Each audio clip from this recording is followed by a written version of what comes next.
La sécurité avait encore été renforcée ce matin au palais de justice de Poitiers avec une présence importante de policiers et une fouille méticuleuse de tous les sacs.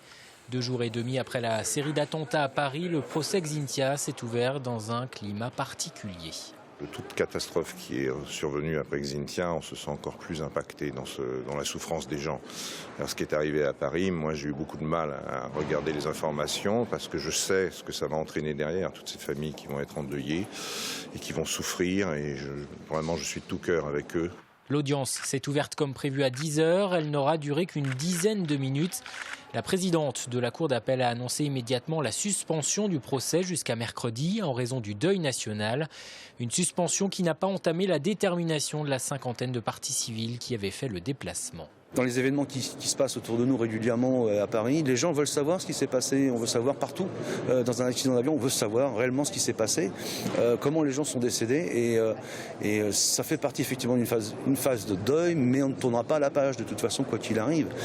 L'idée, on va dire, principale de ce procès, pour nous, c'est que ça serve de leçon. Et que ça ne se reproduise plus nulle part. Les 3 principaux prévenus étaient également présents pour cette ouverture de procès.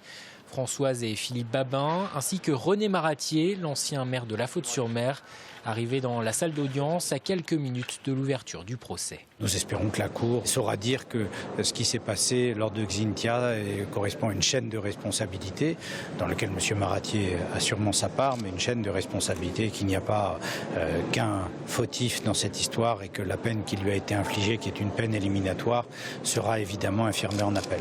Les arguments sont donc prêts des 2 côtés. Cela fait maintenant presque 1 an que défense et partie civile attendent ce nouveau procès.